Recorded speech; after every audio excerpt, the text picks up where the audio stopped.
Hello co-creators. In this video I'd like to give you some research and inspiration as to how do you start your design? How do you start your own eco-home? Where do you start? What's the first point? And I'll try and answer that at the end of the class, but throughout this session, just like to hand out some research that is close to my heart and resonates with me. I will also be referring back to the paper, so to show you some sketches, and I've got 2 cameras rolling. And at the end of the class, I'd like to just give you an intro, quick intro, as to the starting point of the Waterlarium top view, which is the next session. So I love designing, and I believe all good designs are very much inspired by nature. Biomimicry is a practice of getting inspiration from nature's genius. 3.8 billion years of R&D, and if we tap into that, I think we're going to have incredible home designs. So whilst square design is practical in many ways, you can put a square couch, square table, it's very quick to build squares.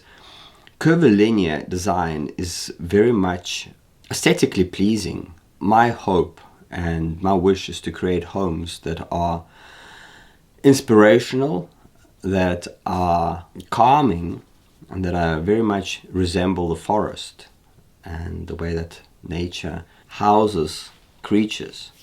And we are a creature of nature, so our designs are going to be not just curvilinear, they're going to be very much inspired by the angles of the sun, the wind. We might be having tornadoes. Jacques Fresco designed homes that are cone in shape, impossible to lift off by a tornado. We need to know the context of where we're living, what are the challenges, what are the angles of the sun in midwinter and midsummer.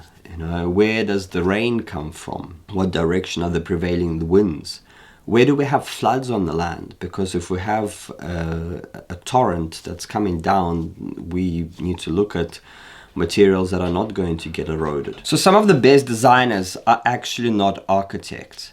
In fact, I don't have a professional architectural degree. It's my passion. I consider myself a bioarchitect, and I've traveled the world and I learned from various masters. The information that I'm actually sharing with you is some of the cream a la crop from what I've learned from these giants on whose shoulders I stand upon. Wholesome and holistic design is what we want to create.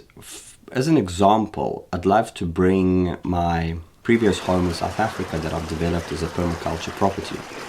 So when I started, it was just lawn and slope, and it was just really badly eroded soil and had nothing in it. Over 12 years, I must have brought in over 1,000 bags of mulch. I got the mulch from city parks. When they were cutting grass, I asked them to come and drop it off at my house. Every time there was a cycle race, they used straw bales with these yellow and black chevron type of plastic. So I'd bring those straw bales after the cycle race back to my house, loads of them. And I subsequently raised the soil by a meter high, which allowed me to dig anywhere I want, almost without using a spade. I could go with my hand. It was so lush, so many earthworms, and the soil was really nurturing and fantastic. Through creation of all these wetlands, I was able to attract a lot of frogs. And I mean a lot of frogs. I had a symphony of frogs there going off after 12 years that it was just really phenomenal. So ecosystems tend to attract life. So if we design our homes in a way of mimicking nature, ever more life and life forms and varieties of creatures, plants, animals are suddenly going to attract to this heaven that we're creating. Another example is Mike Reynolds' Earthship in the desert. And in one of the Earthships, an owl actually nested itself in, and it was really amazing. I mean, there's no owls in the desert, yet an owl found a home in an Earthship BioTecture greenhouse. So nature is designed with a purpose. There's very little that nature does that just from flowers that have various geometries. And I'd actually like to pull out 2 books that I'd like to share with you. Yeah, so this way you can see how design in nature is very much thought through, and the geometry of flowers, and how just everything is form follows function.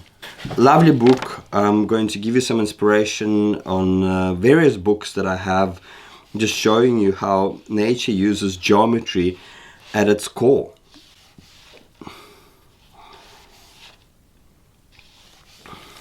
Even in the seed design, there is very specific patterning.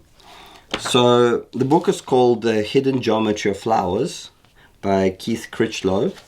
Very little needs to be spoken of. How smoke moves. There's cauliflower on a fractal. Look at these grain storage units that are up away from rodents. So geometry is very much at the core of our design. When it comes to heat and cooling, we need to understand that there are different types of heat. There's a heat from having a hot heater just going off and blowing hot air. The room is actually cold, the walls are cold, but it's just the hot air that we're breathing in. It makes our noses dry. And then there is mass, such as a Russian masonry stove or a heated wall. So when you stand in an afternoon and the sun is already setting and you'll be standing next to a dark, thick wall, you'll notice this heat transferring, radiating onto you. So although the air is cool, your body is warming up. So this is a different type of heat. It's moving through radiance. So actually it's the laws of physics that we need to tap into as well. So throughout the class, I'm going to be layering a few things. So I've just shown you a little bit about geometry.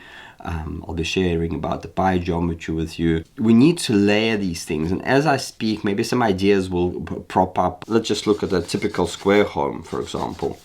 You know, Australia. You have that sunlight that's coming in summer, sometimes even right overhead. So you want to have a bigger overhang to protect yourself from having that high summer sun to enter the home. So that's why in South Africa they have these big thatched roofs with large overhangs. The design that I'm planning is very much has that's just like an earthship, allowing winter sun to enter at 90 degrees. So that's the greenhouse. So that sunlight can come in and warm up the back room, the back wall. So that wall can heat up. There is a piece of insulation, and then that can radiate back into the house in winter. I'll be showing you all of this designs and graphics and animations in due course, and you have already seen the evolution of Buttressing, so you know what I'm talking about. So it's just in terms of why there is such an angle on our greenhouse. This is a side view, by the way. It's all side view. So a house in northern Norway will be very different to a house in Australia and South Africa. We need to take that into account.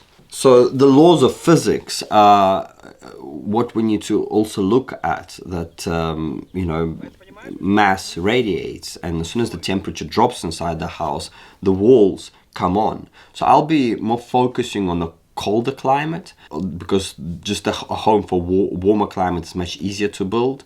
But I will be referring to some pointers about the warm climate. Obviously, it's the bigger overhang roof. You also want to get some of that winter sun, so it's placement of your windows.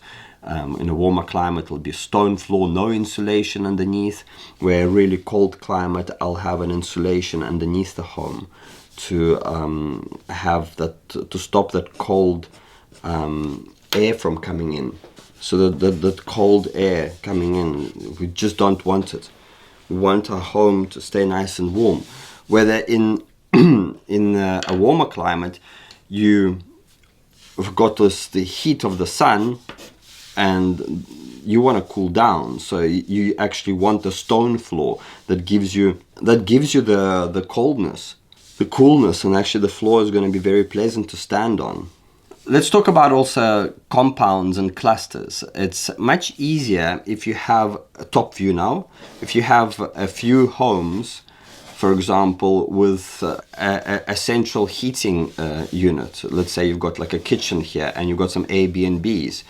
And that kitchen, for example, has a stove that has hot water underneath the ground and an insulated pipes traveling and heating up these 4 rooms. That means that you don't have to have heating in individual rooms, so you can have that heat traveling from the central compound. It's easier to heat. You also have electricity coming into this space, and then it distributes electricity to all the rooms. Compounds are easier. That's why, in villages actually, in the past, they would do that kind of thing. Like in summer in Russia, people would travel out to large plots of land where they sowed and they plowed, and it was very much summer homes. And then in winter they go to still to the cities, and because it's central heating. In the past, the earthen architecture was very much cavernous. It was dark. We didn't even have much, windows, like a few hundred years back. So they would just have this wooden shutters, and it was very dark inside, and candles, and even during the daytime it was very dark. Now we're trying to get optimal amount of light into our homes, and such as Moon Cocoon has maximum amount of light that can have in an earthen architecture. Same as an earthship. Side view, yeah. This is all a glass facade, which is, I'm going to be referring to earthships a lot because the design of Waterlarium is very much inspired by the earthship, Jean Payne's compost heating method. John hates evolution of earthship and larger wall structure to allow for that warmth all year round. This glass facade allows for maximum amount of light, although on the east, west, on the north and the northern side it's fully covered, so you don't actually get sunlight, but the entire south side in the northern hemisphere is fully open to receive that sunlight. So that's what we need to do in a really cold climate. The large size of the greenhouse that I've developed in the Waterlarium is very much inspired by, or taken from, idea of having a large jungle inside. Because we're almost locked inside the house for 6 months of the year due to such cold, we need to have really, really amazing jungle and greenery that can inspire us. We can eat microgreens, have fish there. For those of us that eat fish, compost. We need to have some place where we can actually turn compost, because like this last winter I was not able to do any composting. It just lies there as you dropped it, because compost needs warmth, soil, and a bit of water. And if you don't have one of those factors, it's just a pile of that builds up. So a piece I wrote yesterday in preparation for this class was very much taken from a point of that we need to design something that's buildable. The internet is filled with incredible, beautiful 3D designs. They stay on digital format. They stay as inspiration on paper.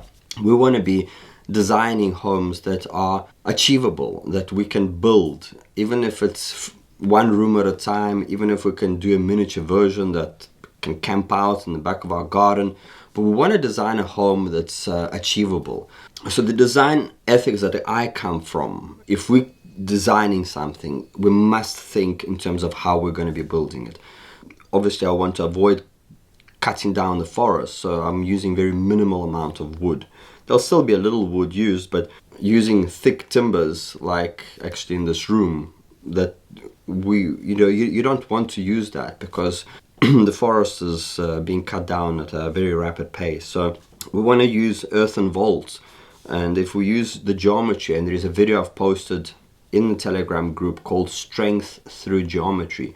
Please watch it. It's on YouTube, and it allows us to use very thin, because we're using a catenary shape. Whilst we're talking about catenary shapes, I'd like to share with you a book, Shell Structures. I'm just going to page through and give you some inspiration on different shells. I got this book to design the roofs for Waterlarium in the future. So here's how some of the really out there architects actually tested their shapes. They added water to fabric and they froze it and they turned it upside down, and that gave them the actual shape for really large shells. So catenary shape is, if you hang a chain upside down, it's a self-supporting structure. So there is the chain hanging in the dome. that gives you the shape for how far this wall needs to stick out. So catenary shapes is how Gaudi, hopefully I'll get to this now, how Gaudi designed most of his structures. There's something of Gaudi's. So using strength through geometry concept is going to give us really phenomenal architecture with minimal amount of materials. And I mean, look at these support beams. These support beams are using usually this whole roof has to be concrete. Now they just have the beams that are concrete, and this is just as strong, can support a lot of weight above it. So then we're able to create shells of large and small with equivalent of an egg thin material.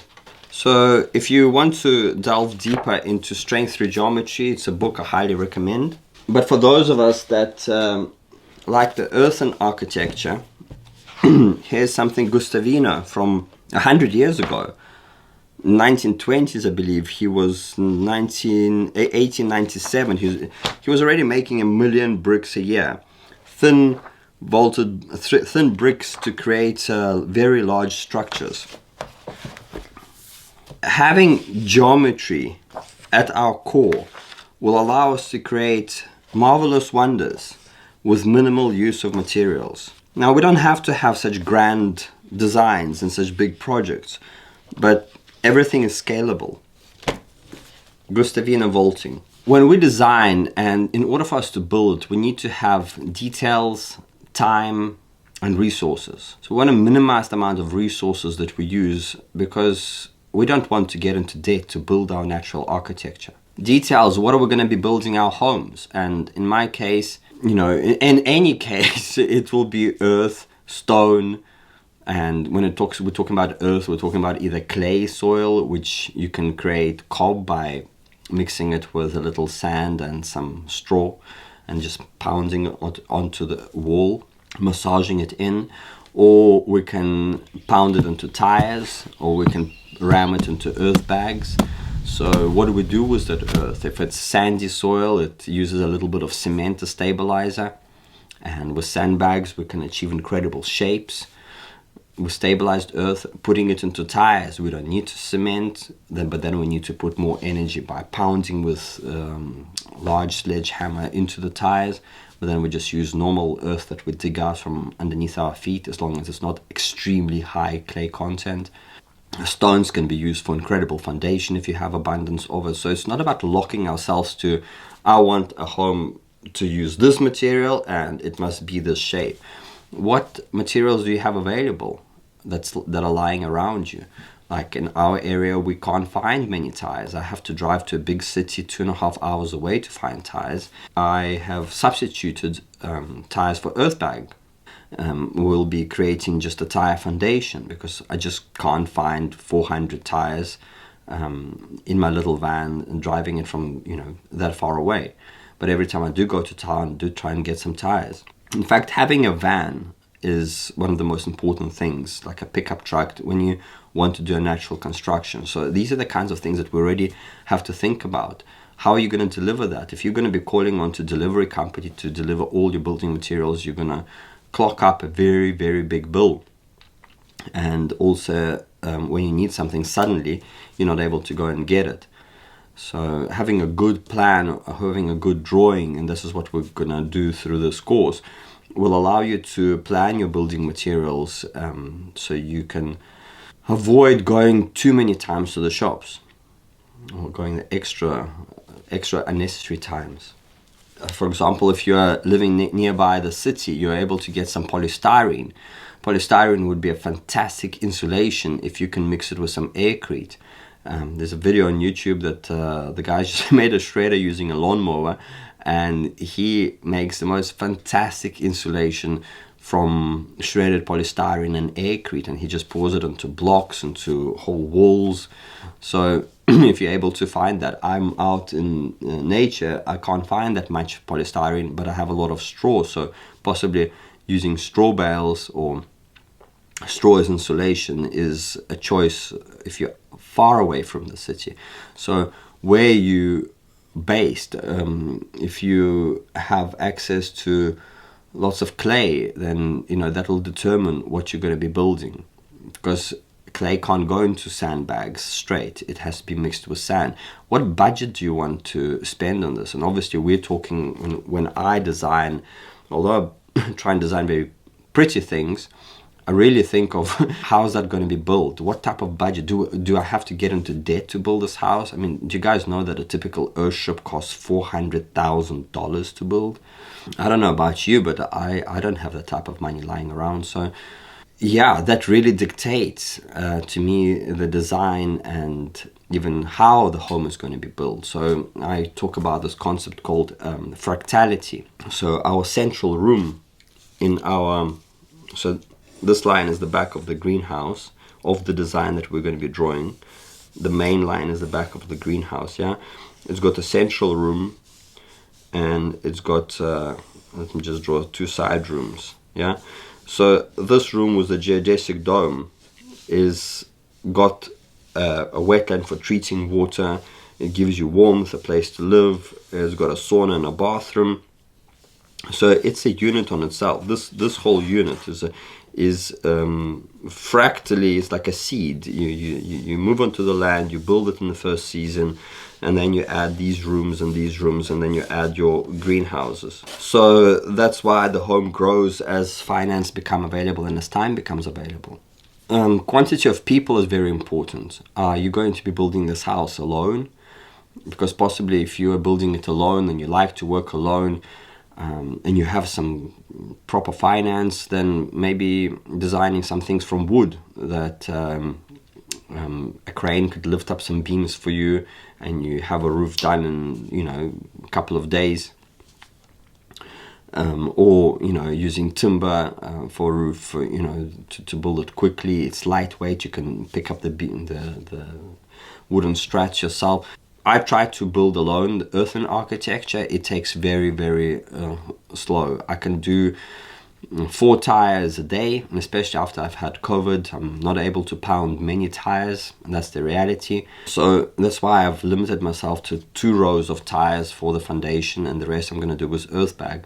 Earth bags are also going very slow. I can do, if I really push myself, like 6 hours a day, I can probably do about 12 meters, 35 feet or so in a day of running bag, 10 centimeters high. But still, on an average day, I can only do 8 to 10 meters, and that's it. So it's going really, really slow. I'm just going to give you some ideas. Obviously, I'm going to go into great depth into all of the stuff at the Watilarium course, but something that you can prepare yourself for. If you've got access to some sand, put at least a sand slab of 1 foot high, just cover with sand for the width and depth of your home. Then when you're going to be building your home on top of the sand, if you let that 1 year to settle, then you don't need to use a compactor to compact the sand. Nature will do all the compacting for you through snow or rain and wind, and then you'll be walking on it. And in a year's time, that slab from sand will be perfect for you to build your home. And you will not have any problems with water entering your home, because sand is good drainage. So if you do nothing this year, you can at least collect the tires, do the sand slab, maybe get a couple of building materials, and set up a little shed that you can, for example, have some tools and materials locked at your site, or container delivered even better with a proper lock that can't be cut. So these are important things to consider when you're building. So whilst we're designing, but we can already, I have to get that sand slab on, so even if I'm going to be building next year, then it'll naturally compact. Talking about people, this year I'm going to get one guy to help me, and just carry on. And having someone that you work really nice with can make all the difference for your build, because it's going to be working closely together. Working alone, then you also got to consider that. If you don't have access to finances and working alone, then your design needs to reflect that. So cost is a huge factor. It can create a lot of fear that we just don't get our designs built. And in the case of sandbags and tires, especially tires, they're absolutely free. You can even get probably paid by removing them, so you can cover your petrol going and collecting the tires, because I still have to pay a large truck to remove tires. So you can organize that, and I have had organized that in South Africa, where they paid me for tires and that covered my petrol back to my site. By digging out earth from foundations, or having an excavator to come in and or dig a loader to get you the for example, a little bit of earthworks done, or pond, you can get a whole bunch of soil brought to site, or if you're digging the pond nearby. So these are the kinds of things that you're thinking of a pond and you're thinking of soil for your home at the same time. Do a couple of pilot holes, do some tests where you can actually see what your soil is all about. Or if you haven't bought the land, do a little pilot hole, 1 or 2 with a spade, just maybe two feet deep, until you can see what's really underneath your ground, so you know what you're dealing with. The last thing you want to get to is you get to site and it's full of rocks. So that will affect our design, because then if we have access to rocks, we can do a dome from rocks, we can do a nice little foundation from rocks, and maybe our design, our home will change a little bit, because it's just a bedrock. If our land is on a bedrock just this much deep, then it's going to affect the design. Allowing maximum light to enter our homes without compromising the design.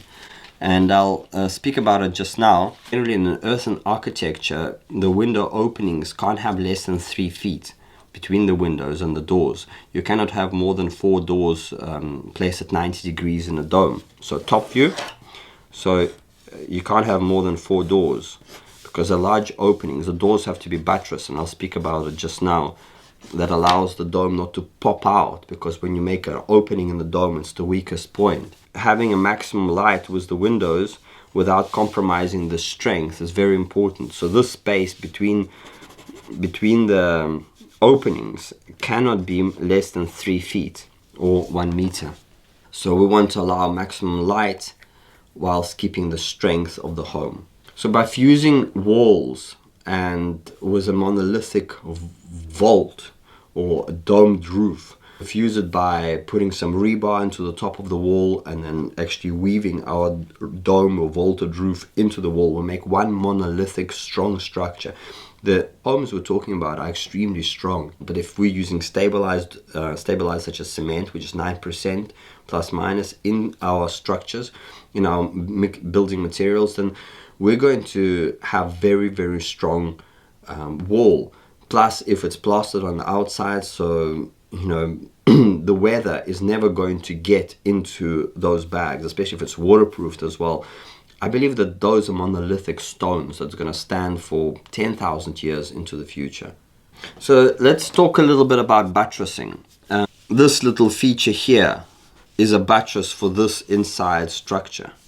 This entrance is a buttress for this rounded piece, the opening. So that basically allows the dome not to pop out. Buttressing is very, very important. From my side, that a few key principles that I use. First of all, so let's just look at that. That's our dome. The buttress, you need to take 45 degrees, okay, angle, and draw a line from the top of our dome at an angle. So if we're cutting out a door here, this can be now making up a little bench outside. And this bench will be strong enough to support the opening of that we've created. So to draw, there's a variety of ways to get a buttress. Vaults also have different methods. So a vault is a tunnel, yeah? And placed on the walls, we need to know the thickness of these walls. Because if you make these walls too thin, the pressure sideways will make this whole thing pop out. So that's why Carl Earth uses a double sandbag wall to support if you're building this vault by itself. If you're building multiple vaults, then a single wall is fine between them, but then at the end is a double wall. And you obviously can realize why, because the pressure of this vault and the pressure of this vault, they'll counterbalance each other, but yet there is nothing on the end. And earth is a perfect buttress. So if you have your houses submerged like kivas, so that's the earth, and here we would dig out to hard ground, undisturbed ground, and we placed our roof like that. A shallow roof creates tremendous pressure sideways, but because of the earth, this will create the perfect buttress because the pressure will be stopped by the earth. Side view, yeah? Very, very important. So earth is one of the best buttresses that we can find, actually using natural earth and getting our home slightly submerged. But this is not possible if you have a high water table. So again, knowing your water table, especially in spring when the snow melts, if you're in a cold climate, are very, very important, because no matter how you waterproof it, no matter what you do, if you have a high water table, you will have mold problems. The water just finds its way to get into the home. So you see it, and keeping in mind this factor will also influence our design. This in the desert might be fine, but in a rainforest, you'll have a swamp. So a buttress can be likened to like spokes in the wheel. So if you look from the top view, this dome from the side, so that will be our door, and these two benches are here, okay, and that is a buttress for the dome, not because the dome is only strong when it's whole. As soon as you make a huge door out of it, the door opening makes the dome want to flip out, just, you know, the sides just flip out. So the buttress keeps it from popping out. So keeping the buttress in mind is very important when we design our homes. So when it comes to Wattilarium, you didn't see much buttresses, although at one point where the 2 vaults come in, and you'll see it later, the pillar that holds these vaults, that particular shape, yeah, so that when these 2 roofs come in, this pillar will need to have very strong forward support, so it will look like a chicken leg going forward, allowing the pressure from these 2 vaults not to topple the pillar forward. So that's how it's going to influence my design. But because from the back is all buried, the walls can't pop out. Because I'm using curves, the walls can't fall back or forth. Curve is a self-supporting shape. The back of the earth, you'll see in a later lesson, I've actually stepped them back to counterbalance the weight of the earth pushing forward. I'm talking about the back wall.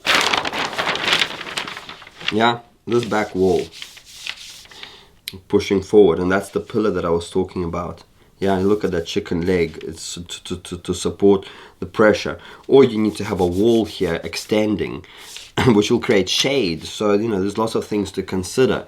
That's why I want to take it into 3D, so we can look around, we can place a light bulb or the sun, so we can see how the shadow is going to fall on the whole home and on the walls. But otherwise, the home is very much supported by the earth. So in my design, I don't need to have a lot of buttresses because I don't have freestanding domes. This is leaning onto that. So this sauna is leaning onto the vault, and they're counterbalancing each other. So if you are going to be building a vault, you need to look at some formulas online. But I believe it's 1/3 of the width. You got to get this point, this point, this point, that to that is equal to that, and then you get to that, and basically that gives you how far this point needs to be. Or you hang the chain upside down and you make sure, let me do another one. So if you have the chain hanging upside down, it will, you know, and you're designing now a home with a vault, basically the chain has to be inside this. So that's the inside, very rudimentary. That's the outside, okay, of your actual roof. What I'm trying to say is that the chain, okay, has to be positioned inside. It has to be able to hang inside this whole thing, because self-supporting shape, if the chain is hanging upside down in tension, when you flip it around in compression, it will be a self-supporting structure. So this is what I'm talking about. A hook, H-O-O-K-E, in 1748 designed a catenary shape, and this whole concept, as he named it. A chain hanging flipped upside down creates a perfect self-supporting structure in compression. And we're able to get away with very thin material if we get the geometry right. So I'll be referring back to getting the geometry right all the time. And I'll obviously in the construction part will be covered in our Wattilarium course, and we'll go into great depth in there. But for now, you just need to make sure that you get the right geometry. Using nature as inspiration is the way to go. When designing a vault, the thickness of the vault and how thick are the walls that the vault is standing on is not just ob quantity and figure. It's very much determined by whether a chain that's hanging upside down, which is a catenary shape, will go through the whole structure. Or alternatively, you take rule of thumb like Cal Earth. For this size vault, I believe it's 12 feet diameter, they use 60 a 2-foot thick wall, or 2 1-foot thick sandbag walls, just like you can see. So that's a rule of thumb. They figured it out, and you use that, and you're guaranteed that you know, you're going to have success. But if you are going to start designing large rooms and large spaces, they very much need to be thought through and calculated. So that's just something for you. For now, you can be creative and play, and you know, you design your vault like, I want one room to be a vault, and you just play. But when you come to actually fine-tuning the blueprint and fine-tuning a blueprint of how exactly are you going to be building it, these are the things that you need to consider. So it's like being creative versus being safe, you know. It's a very important concept. Let me share a little story of from many years back. Back in 2010, I was building a sandbag home, and one of these openings, the window, I didn't get it right, because you need to have a whole eyebrow thing that makes sure that the rain doesn't leak into the window, yeah? So you create a little eyebrow, and this eyebrow, I just got the whole geometry wrong here, and my whole ceiling started coming in. I actually started to move, and I had to shove a pole, a thick wooden pole in there to support the ceiling from falling down. And that was in a tiny room. It was 6.5 feet diameter, tiny. The geometry right is crucial, especially when we have earth above our heads. If you get the geometry right, the structures are extremely strong. But if you get the geometry wrong, you can have a disaster. There are a few key concepts, such as the catenary shape, how we teach in the domes, how to get this geometry when you take out the windows. We have it in the dome course. Extensive details. Cal Earth obviously teaches it quite well, where I got it from. There are a few key concepts of how to get the right geometry, and I bought this book on shell structures to take this knowledge ever further into parametric and computer design that can pan structures and do very interesting shapes, like I was showing out of bricks, these weird shapes, and they're extremely strong, and I want to be able to bury them to make bearable homes that are safe from 5G, that are of course temperature stable, which is the most important goal that I'm running after. Just a little bit on the concept of spring line. So as soon as the dome starts to curving, okay, that's the level of your spring line. So if you have extra walls that are going straight up, your spring line is at this level. The ground would be at this level. Yeah, so this is the level of the spring line, okay, where the dome starts to curve. And we're going to be sharing with you, obviously, in the drawing course, how to get these geometries, you know, where to put the compass. Yeah, all of this will be shown to you. You're able to get really good home designs.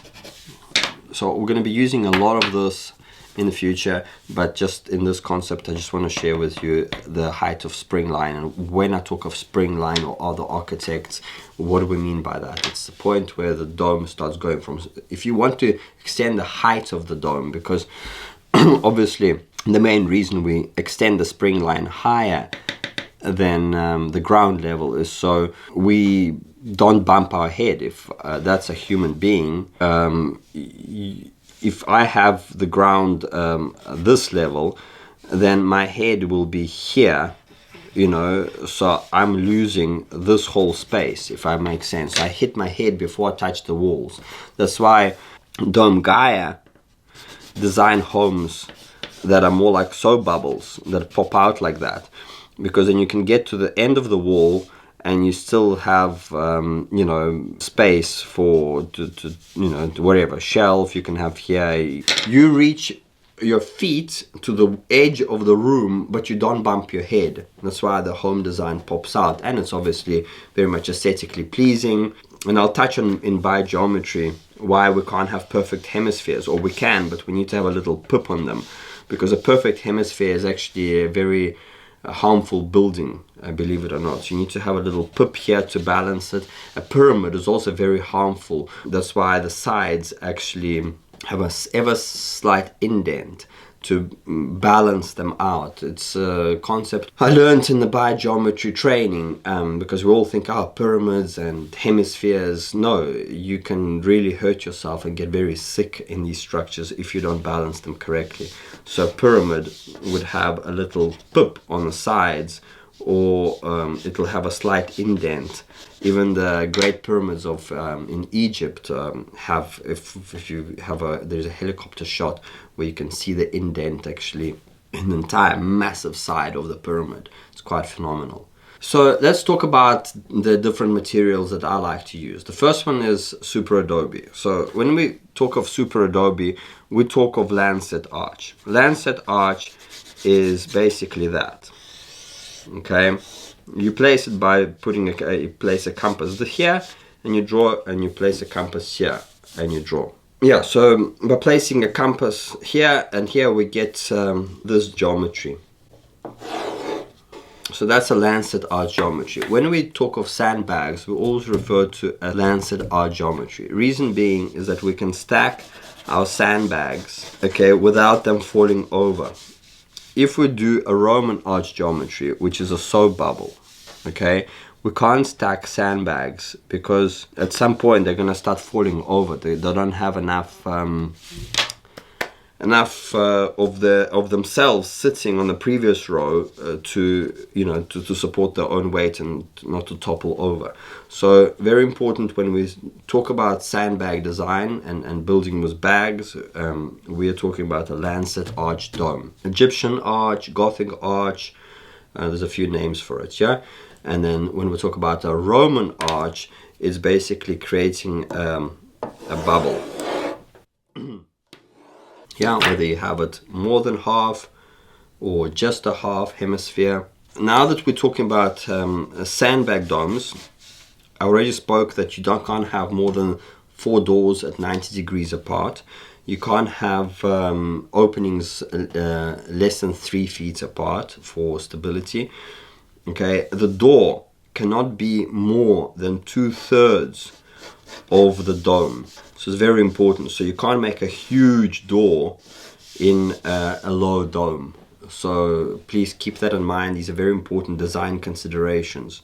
So a door is not more than 2/3 of the height, internal height of the dome. So when it comes to sandbag architecture, it's better to have lots of smaller windows than one large one. When it comes to aircrete and this soap bubble, then we can have large openings. So if that's your whole dome, okay, you can have a large opening inside it, really large window, and you can see on a lot of my photos that's what we've done. But when it comes to sandbag architecture, it's much better having a few smaller windows than one large one. Rule of thumb, 9 foot internal diameter or 3 meters. The windows are 2 foot by 3 foot. Okay, that's just a rule of thumb. If you're gonna start making larger windows, which I have done in Nepal, I recommend buttressing them. Having like some form of a bench that goes out of the windows, just if you are making a giant window, to support it again from the window not to pop out. So that's very much important for sandbag architecture. And another rule of thumb is 15 foot internal diameter dome equals 15-inch bag when stomped. What I'm trying to say, you can't make a huge dome using a very small bag. So a 15 foot internal diameter dome equals 15-inch bag when stomped. Obviously when it's flattened it will be wider, and there is a video from BioTecture, a guy in Australia, who actually did the tests of what the bag was unstomped, flattened as it's bought, and then when he stomped it, how it shrank and and became the sausage that we're going to be drawing all our walls from. Let's talk a little bit of ferro cement vaults. I don't have extensive knowledge or practice of building brick vaults, and this is where I want to be moving towards. But right now I can build these shapes using ferro cement. And generally with ferro cement, in the way we construct, we have to have a pillar every 3 meters or 9 feet. The pillars are 1 foot by 1 foot. It's just a rule of thumb, with a nice strong footing of 3 by 3 feet footing. Obviously I'm not going to go into detail of how to construct all of this. This is just for a drawing course, but as a designer, you need to know the limitations that you have. It's safe, and your ferro cement seashell or shell roof will be nice and strong. And of course you want to stick to catenary shapes. You want to stick to curvilinear shapes, because the strength through geometry, watch that video by Philip Block, and it makes our ferro cement structures extremely strong. Otherwise, if you have unlimited source of finance and you want to go thick, then you can forget the geometry and just make them over the kill strong. But if you want to make thin shells of 3 inches, 4 inches at most, on a roof that's spanning 33 feet by 33 feet, then you need to consider strength through geometry, and getting the geometry right is crucial. So let's talk about aircrete. When we talk about aircrete, we like to build these types of Roman arches, which is just a typical hemisphere or a spherical shape. The bricks generally we make are 10 centimeters thick, and on that thickness brick, which is 1 foot by 1 foot or 30 by 30 centimeters, 10 centimeters thick, 4 inches, on that brick we safely can go to about 15 to 18 feet diameter. If we want to go and start building larger domes, then I highly recommend getting thicker bricks. Although making homemade aircrete bricks, the way we've done them, we weren't able to get them higher than 10 centimeters, because the whole cake that you pour as aircrete starts to drop. But obviously guys like Aircrete Harry and Hajar Gibran, they have taken the knowledge way further in aircrete, and they, I'm sure they know how to make bigger bricks. I would prefer these days to buy foamcrete if I have the finances, just because the building season is so short in Russia. Spending time making aircrete is just out of the question for me at the moment. So I'm going to be buying bricks, and the bricks that we're going to be using in the design course for the reactor and the side rooms are going to be 2 foot by 1 foot by 12 or 10 inches. So 60 centimeters by 30 centimeters by 25 centimeters. Nice big brick, still lightweight, still cuttable. Aircrete is very light and cuttable, so you can cut it with a typical wooden saw pretty easily. With the homemade bricks, 5-meter domes, 15 feet, very easy to do, very comfortable shape to do. If your dome bulges out, so more than a half, if your walls start to come in and they bulge out, then you use reinforcement cloth from the bottom side to the halfway. And that makes sure that the dome doesn't pop out. And obviously when you make large openings, you also need to have them 3D extruded outwards, and that creates like a buttress that allows the dome not to pop out at that large opening. Risk making a large opening without a buttress, possibly if it's just a circle, but if it's not a complete circle but actually a large entrance, I would definitely make it a 3D tunnel. You use cloth to connect, a special reinforcement cloth, but we study that in the dome course, and we're going to cover it in the Wattilarium course as well. By the way, when you're building large openings, the large opening in a Roman arch dome can be made lancet arch shape. They can be also made into a Roman arch shape, so you're not limited by you can have a Gothic arch as well, like a catenary shape. There's a variety of windows you can do. Obviously All of this includes custom cut glass, which can clog up unless you don't make the whole wall out of glass and you just have a door that opens out. So just consider that. The glass in my South African dome with a custom frame in this shape cost me, in South Africa, I think it was close to $1,500, and in America you can times it by 5. Unless you cut in the glass yourself, which probably going to be starting to do that if you're out in the sticks. So please consider these large glass shapes, how they're going to be cut. For example, you have a round window. You could have, you know, a standard door with a half little round shape, and here, you know, you can use standard standard glass shapes and do like an infillers, which is, you know, and you actually design a metal frame that can support this glass. And then here you plaster it, for example, or have little wooden infills.